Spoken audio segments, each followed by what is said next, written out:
Car tester Ines Petri has just bought a cheesecake, but first she's going to test this car.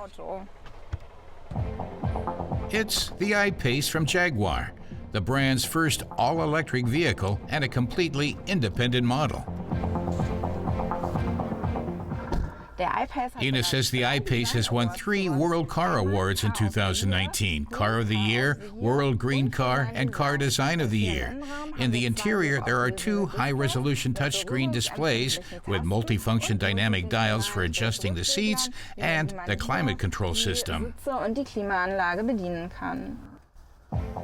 2 electric motors deliver a combined system output of 294 kilowatts.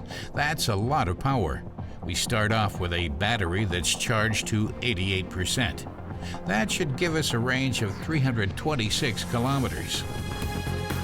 Right from the get-go, the I-Pace delivers a whopping 696 newton-meters of torque. The vehicle can go from 0 to 100 kilometers an hour in 4.8 seconds with no torque interrupt when you put the pedal to the metal.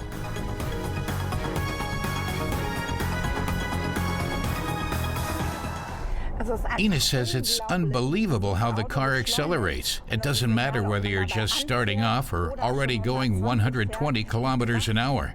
The power goes directly into all 4 wheels, and the acceleration is simply overwhelming.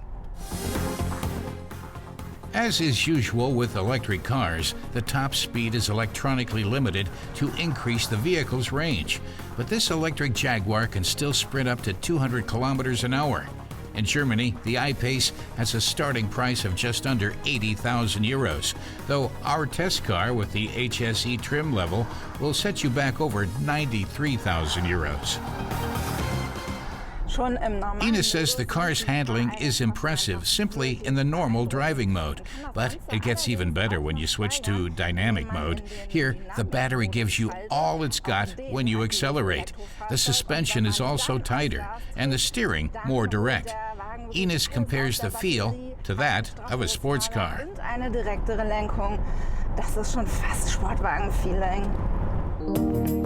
You wouldn't expect that kind of sportiness from this 2.2-ton vehicle at first glance.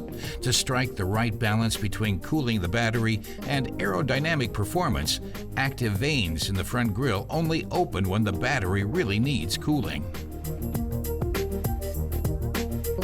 The coupe-like sloping roofline and the eye-catching rear end are prime examples of the I-Pace's electrifying design. The panorama glass roof and light colors give the car's interior an airy feel. Buyers can choose between fine-grained Windsor leather seats or a premium textile alternative.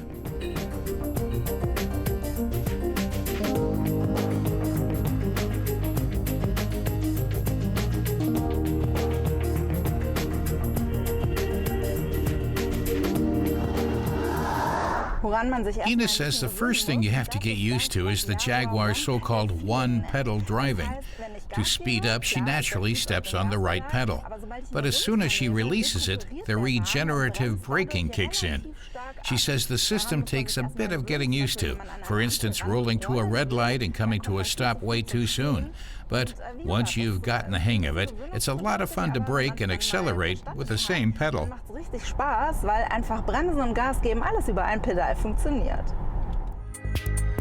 The 90-kilowatt lithium-ion battery is fitted into the floor of the vehicle between the axles. The I-Pace can be charged from 0 to 80% in just 40 minutes at any 100-kilowatt DC fast charging station. The various charging cables can be stored under the trunk floor or in the additional cargo space at the front of the vehicle. When fully charged, the display shows that the vehicle has a range of some 400 kilometers, but Jaguar says the I-Pace can go 470 according to WLTP standards. Ines says it can get a little confusing, even in a vehicle like this which has such a huge range. She catches herself checking to see how full the battery is. how much range she's got left. But on the bright side, she's driven roughly 70 kilometers, and the system really has subtracted 70 kilometers from the remaining range it predicts. So it was fairly reliable in this case. But in other cases, the calculation deducts more kilometers from your range than what you've actually driven. It's not always consistent. That's also because many factors come into play when determining the range. They include the outside temperature, the driving mode selected, each driver's personal driving style, as well as which of the myriad of extra features are drawing power. But even with a battery that's just half full, the I-Pace still has a range that well exceeds the distance most people travel in a day.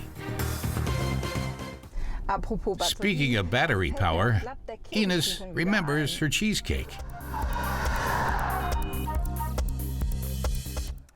She explains how the battery is the heart of every electric car. While a cake is the sum of its ingredients, a battery is made up of many valuable raw materials like cobalt, nickel, graphite, manganese, and of course, lithium.